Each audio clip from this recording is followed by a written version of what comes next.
Hi, my name is Gerhard Gschwandtner and welcome to Selling Power TV. Today we have the pleasure of meeting with Noam Bihar.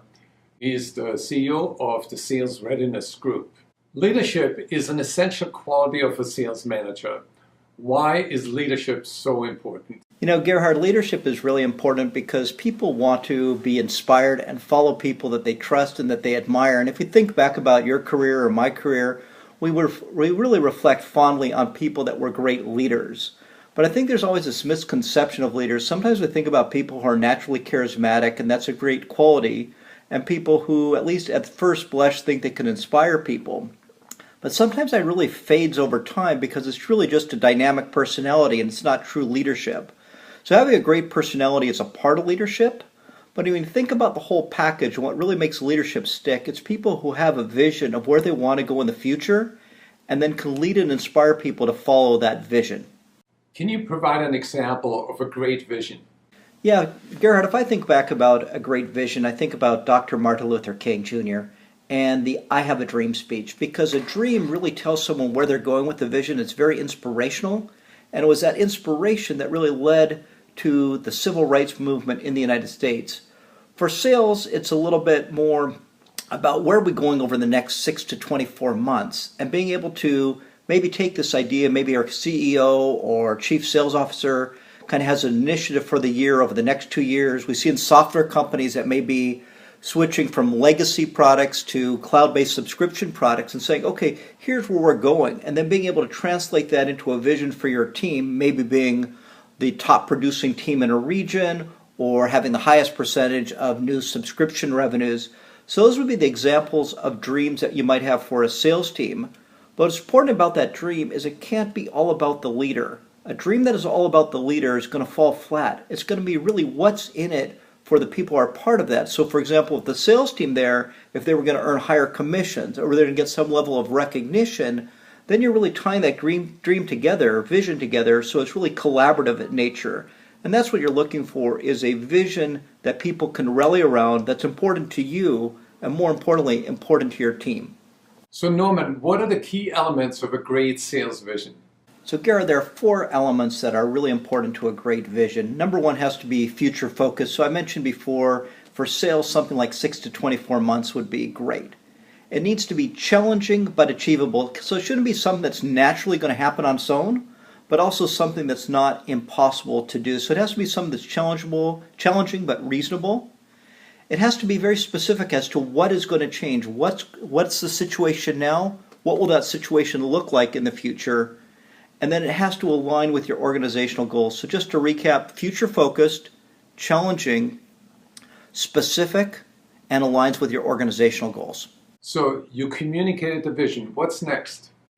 So after you've communicated the vision, you really need to translate that vision into goals. So imagine you're driving from Seattle to New York City. There are going to be milestones along the way. You're not just magically going to be one day in Seattle and the next day in New York. You may be going to Des Moines, Iowa, and then over to Chicago, Illinois, and then eventually over to New York.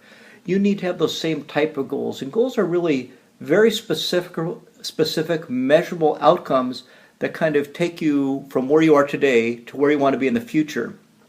As example, going back to our subscription sales examples, you may say by this date we want 50% of the deals in our pipeline to be subscription deals. So that would be very specific. 50% of the deals in your pipeline going forward would be subscription revenue deals by a certain date and time. So again, specific and time-bound would be the 2 key elements. A lot of managers set goals, but sometimes they are not able to meet those goals. Why? Well, I think goals, inherently in goals, some goals are more achievable than others. So I think you want to set goals that are achievable, and I think like the vision themselves, they should be challenging.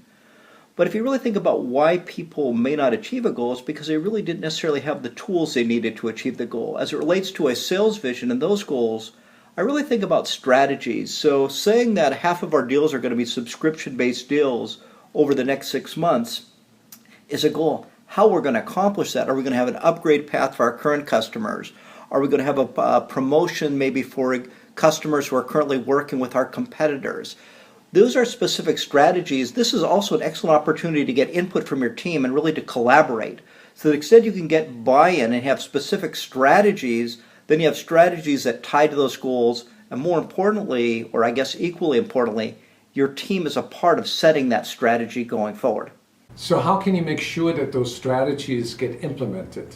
So Gerhard, implementation, it's always the most challenging step. But if you think about kind of our model here, we've set a vision, we've translated that vision into goals, we now have specific strategies, and now you're asking about implementing those strategies. And the fourth element is really tactics. What are those very specific actions we're going to take that tie to the strategy? So in our example of, let's say, converting existing customers that are product-based to subscription-based, we may need marketing to create some collateral showing the advantages associated with that shift. In other words, these are very specific things that tie to our strategies that need to be done. It's very important that they're assigned to a certain individual or group of individuals, that there's a review process and a due date.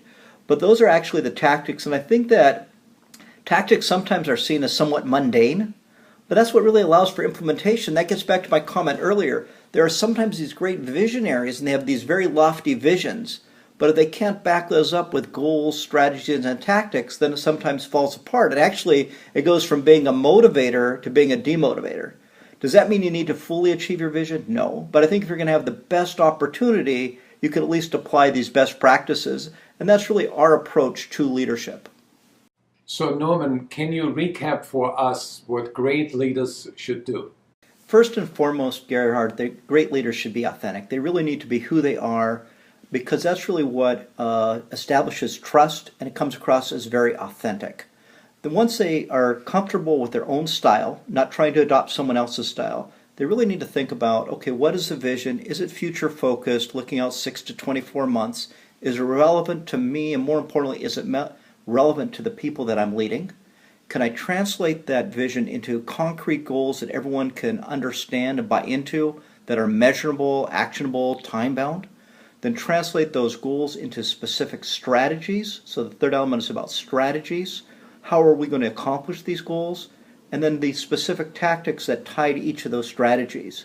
So again, recapping, it's about number one, being authentic, and then setting a vision, having goals that map to that vision, strategies that allow you to implement those goals, and specific tactics that tie to each strategy. And with that set of tools, anyone can set out and implement their vision. To learn more about the Sales Readiness Group, I invite you to visit their website, and you'll learn a lot about sales management, about improving sales performance, and about sales coaching.